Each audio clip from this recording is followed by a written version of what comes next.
نحمده ونصلي ونسلم على رسوله الكريم اما بعد اعوذ باللہ من الشیطان الرجیم بسم اللہ الرحمن الرحیم قل لا اسألكم علیہ اجرا الا المودۃ فی القربى صدق اللہ العظیم۔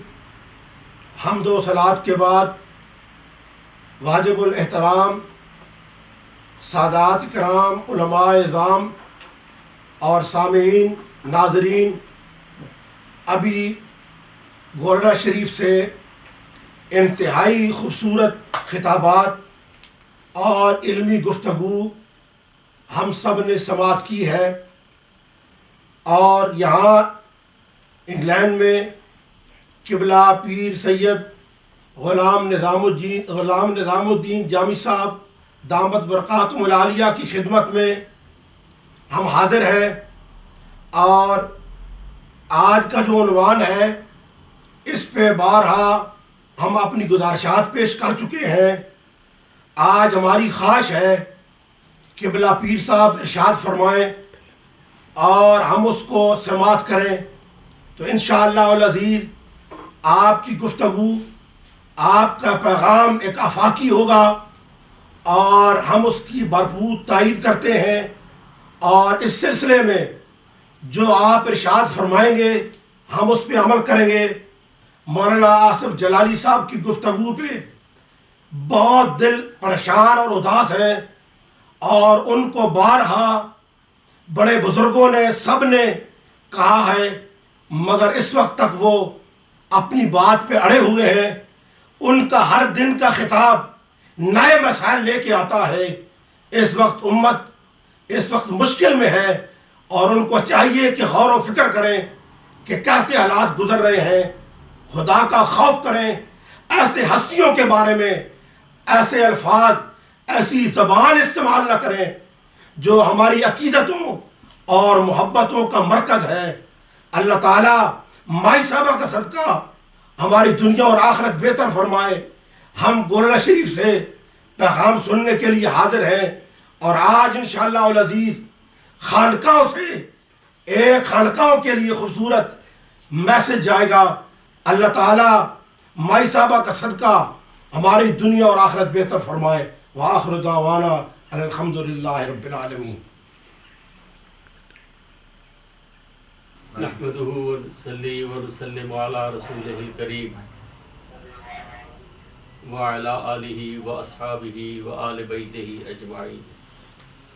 الصلاة والسلام عليك يا سيدي يا رسول الله وعلى آلك وأصحابك يا سيدي يا حبيب الله۔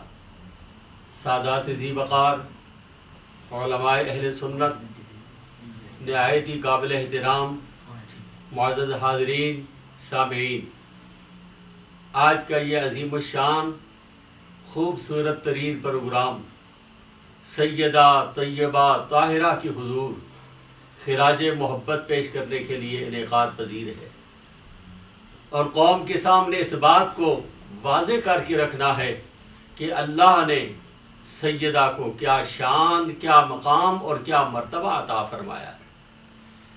ویسے یہ ایک مسلمہ حقیقت ہے کہ کائنات کی سرداری اللہ نے اس گھر کا مقدر فرما دیا ہے۔ یہ بات محض بات نہیں، حضور علیہ الصلوۃ والسلام کی شان انا سید ولد آدم ولا فخر لی، مولا مرتضیٰ کی شان یا علی انت سید العرب، حسنین کریمین کی شان الحسن والحسین سیدہ شباب اہل الجنہ، سیدہ خاتون جنت کی شان یا فاطمہ انت سیدۃ النساء اہل الجنہ۔ یہ تمام سیادت و سرداری کے الفاظ اس گھرانے کا مقدر ہیں۔ اس پورے گھرانے کے اندر جو ہستی مہتاب و آفتاب کی طرح چمک کر کائنات کے اندھیروں کو روشن و منور و مزین فرما رہی ہے، وہ سیدہ طیبہ طاہرہ کی ذات ہے۔ ناظرین سامعین، جنہیں حضور علیہ السلام نے اس محبت سے، اس ناز سے پالا ہو کہ جب حضور کے شہزادے حضرت ابراہیم کا وصال ہوا، حضور آپ کا جسد پاک لے کر گھر سے نکلے تو حضور اشکبار تھے. فاروق اعظم قریب ہوئے. یا رسول اللہ، کائنات کو صبر کا درس دینا اور خود آنسو بہانا. فرمایا عمر، تم جانتے ہو نا اللہ نے مجھے رحمت للعالمین بنایا ہے اور آنسو رحمت ہیں. میں رحمت للعالمین ہو کر رحمت کو کیسے روکوں؟ میں اللہ کی بارگاہ میں شکوہ تو نہیں کر رہا. یا رسول اللہ، آپ بھی اللہ سے بیٹا مانگے نا. حضرت ابراہیم نے بیٹا مانگا، رب حبلی من الصالحین، اللہ نے انہیں بیٹا عطا فرمایا. حضرت داؤد نے اللہ سے اولاد مانگی، اللہ نے بیٹا عطا فرمایا. حضرت زکریا نے اللہ سے بیٹا مانگا، اللہ نے انہیں بیٹا عطا فرمایا. یا رسول اللہ، آپ بھی اللہ سے بیٹا مانگے. حضور علیہ السلام نے جناب عمر کی طرف دیکھ کر فرمایا، عمر تم جانتے ہو میری فاطمہ کو اللہ نے انہیں کیا شان و مقام و مرتبہ عطا فرمایا. پتہ چلا نگاہ رسالت میں پوری اولاد کے اندر جو چنیدہ تھیں وہ حضور کی شہزادی فاطمہ تھیں. آج ان پر درود و سلام ہماری نماز کا حصہ، ہمارے وظائف کا حصہ، ہماری معرفت کا حصہ. بھائی کتنا بدنصیب ہے وہ شخص کہ جس ہستی پہ درود بھیجا جائے ان ہستی کی طرف غلطی پر تھیں بار بار تکرارنا. شرم نہیں آئی؟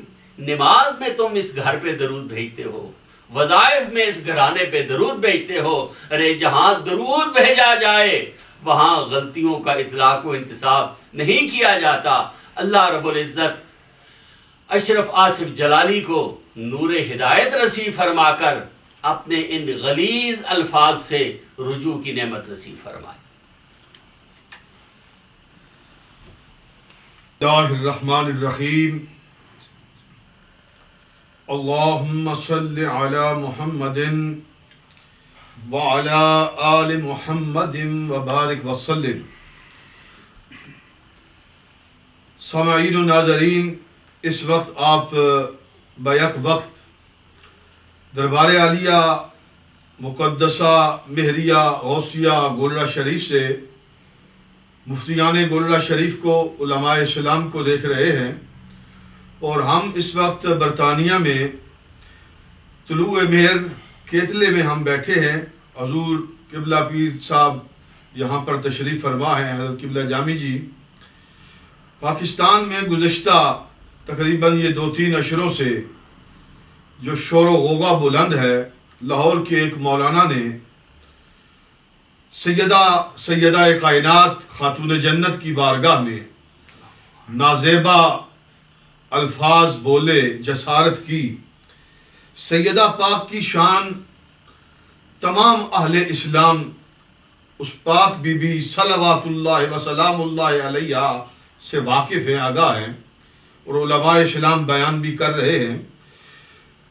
اور گزشتہ ان چند دنوں میں اپنے ان نازیبا الفاظ کو چھپانے کی خاطر بار بار جو کلا بازیاں اور چالاکیاں، جس انداز سے علمی موشدافیاں اور باریکیاں اور اس طرح کا ایک جال انہوں نے بچھایا، جس سے پہلی بات تو یہ واضح ہوئی، مجھے محسوس ہوا کہ اللہ رب العزت جل وعلا شانہ نے ان سے توبہ کی توفیق کو ہی سلب کر لیا ہے. لگتا یہ ہے آج کی تاریخ تک یہ بات ہمیں واضح محسوس ہوتی ہے کہ ان کے پاس اب توبہ کی توفیق نہیں رہی. یعنی گویا کہ جس پاک ہستی کی بارگاہ میں جسارت کی گئی اور نازیبا لفظ بولا گیا، خطا کی نسبت کی گئی اور قصدن کی گئی، جان بوجھ کر کہی گئی، عمدن کہی گئی، کوئی شبقت لسانی نہ تھی، کوئی عدم توجہ کی بات نہ تھی. پھر وہ اس پر ڈٹے، پھر اس پر انہوں نے اپنے مختلف ہیلے بہانوں کے ساتھ خطا سے بھاگے خطا اجتہادی پر پہنچے، امکان سے بھاگے وقوع پر پہنچے. کبھی خطا کی تشریح کی، پھر کبھی انہوں نے کہا کہ یہ خطا تو انبیاء سے بھی سرزد ہو جاتی ہے. پھر اس طرح کے جتنے بھی دیکھنے سننے والے صاحبان علم ہیں ان کی گفتگو کا جائزہ لے. گزشتہ چند دنوں کی جو ان کی گفتگو ہے، پھر بڑھتے بڑھتے انہوں نے کہا میں بلایا جائے، مجھے سپریم کورٹ میں بلایا جائے، میں یہ پوچھنا چاہتا ہوں علماء سے، جن علماء نے مسئلہ ختم نبوت کو بالخصوص سمجھا اور مسئلہ ختم نبوت اور متنبی قادیان کو جن لوگوں نے پڑھا ہے، ذرا غور کریں، جس قسم کی واردات اور جو حربہ متنبی قادیان نے استعمال کیا، بالکل انہی نقوش پر یہ اشرف جلالی صاحب اپنے پاؤں دھیرے دھیرے رکھتے چلے آ رہے ہیں۔ اب غور کریں، سب سے پہلے کون شخص ہے کہ جس نے یہ کہا کہ مجھے اسمبلی میں پیش کرو، مجھے کورٹ میں پیش کرو؟ یہ خواہش پہلے کس نے کی تھی؟ آپ کو یاد ہوگا کہ 1974 کے اندر مرزا ناصر نے یہ جسارت کی اور اس نے خواہش کی، اس کا انجام بھی سب کو پتا ہوگا۔ ایک پہلو۔ دوسرا، انہوں نے کہا کہ مجھے سپریم کورٹ میں پیش کیا جائے۔ کس سپریم کورٹ میں؟ کہ آج آپ جس جگہ پر کھڑے ہیں، آپ کی تحریک جس جگہ پر کھڑی ہے اور آپ کا نعرہ جس پر کھڑا ہے، وہ ساری تاریخ آپ کی کس نے زیرو کر دی؟ کس نے آسیہ کے کیس کو کہاں پہنچایا؟ وہ غازی کو کس نے کہاں لٹکایا؟ یہ وہی سپریم کورٹ ہے حضرت، آج جس کی طرف آپ جانے کی خواہش کر رہے ہیں۔ میرے ذمہ یہ بات لگائی گئی کہ میں نے اس بات کو بھی واضح کرنا ہے کہ آپ نے تقابل کیا ہے اپنے انہی پہلے خطاب کے اندر، جس خطاب میں آپ نے سرقہ کیا، دجل کیا، جھوٹ بولا اور یہ کہا کہ یہ جو میں کہہ رہا ہوں یہ قطب عالم حضرت خواجہ پیر سیدنا مہر علی شاہ رضی اللہ تعالی عنہ کا عقیدہ ہے۔ کتاب سامنے رکھی، بڑے غیر محسوس طریقے سے آپ نے دجل دیتے ہوئے، گویا کہ لفظ آپ کے تھے لیکن آپ احساس یہ لوگوں کو دلوانا چاہتے تھے کہ سمجھنے والے یہ سمجھیں کہ یہ لفظ پیر صاحب نے کہے، اور بالکل بعد میں لوگوں نے سمجھا، نہ صرف لوگوں نے سمجھا آپ کی اس بات سے بلکہ آپ کے حواریوں نے اس کو مزید ہوا دی۔ لیکن جب مزید آپ کو پتہ لگا کہ میرا تو سرقہ پکڑا گیا ہے، میری تو چوری پکڑی گئی ہے، تو آپ نے اپنے اگلے بیان میں پھر واضح کر دیا، نہیں ہم نے کب دعویٰ کیا کہ یہ لفظ پیر صاحب کے تھے؟ لیکن حضرت آپ کی چالاکیاں، آپ کی یہ کلا بازیاں ہم نہیں سمجھتے، علماء نہیں سمجھتے، یہ آپ کسی کو کیا بتانا چاہتے ہیں؟ آئیے، آپ نے اس اپنی گفتگو میں ایک اور جسارت بھی کی، آپ نے اپنا تقابل کیا کس کے ساتھ؟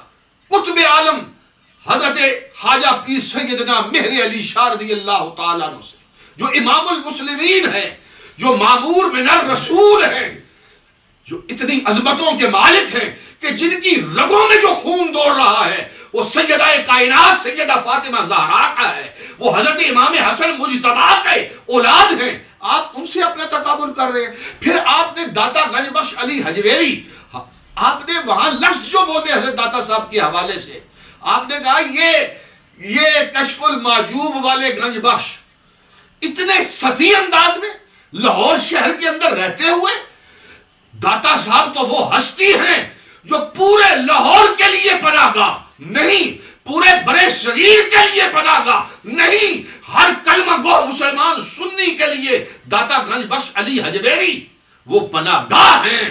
آپ اس طرح سطحی انداز میں لفظ بولتے ہیں۔ حضرت قبلہ عالم کے حوالے سے جو آپ کے الفاظ ہیں، جس انداز سے آپ کا تیور ہے، آپ کی باڈی لینگویج ہے، غرور اس میں ٹپکتا ہے، آپ تکبر سے بھرے ہوئے سر تبا تکبر کی ایک تصویر دکھتے ہیں آپ۔ ہم نے کوئی پہلا جب بیان ہم نے دیا، ہم نے آپ کو توجہ دلائی محبت کے ساتھ، پیار کے ساتھ، آداب کے ساتھ، لیکن ایک حد ہوتی ہے۔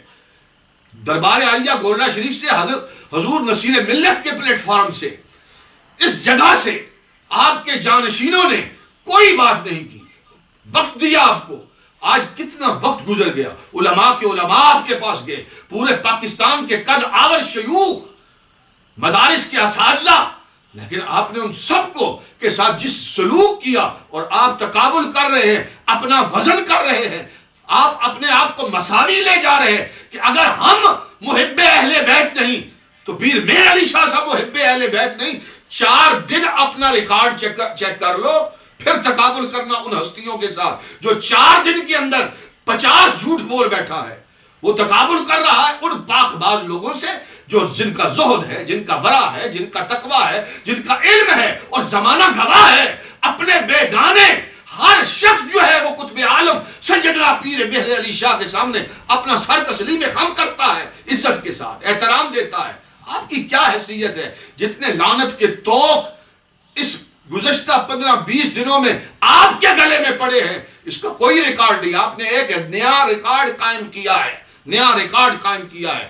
اور پھر میں یہ آخری بات یہاں پر یہ کہوں گا، آپ ملک کے اندر فرقہ واریت دیکھنا چاہتے ہیں، آپ ملک میں فرقہ واریت کا بیج بو رہے ہیں، آپ آگ پھیلا رہے ہیں، آپ سنی شیعہ فساد چاہتے ہیں، آپ تمام مسالک کو ایک دوسرے سے ٹکرانا چاہتے ہیں، آپ جھگڑا چاہتے ہیں، جبکہ اس وقت ہمارا ملک اس کا بالکل متحمل نہیں ہے. ملک معاشی بحران کا شکار ہے، کورونا کے مسائل کا شکار ہے، بارڈروں کی صورتحال ایک خوفناک حد تک ہے. ہمارا دشمن بھارت اس وقت ہم پر اپنی آنکھیں لگائے بیٹھا ہے. مجھے لگتا ہے کہ یہ آپ نہیں بول رہے، آپ کے پیچھے کوئی ڈوریاں ہلا رہا ہے.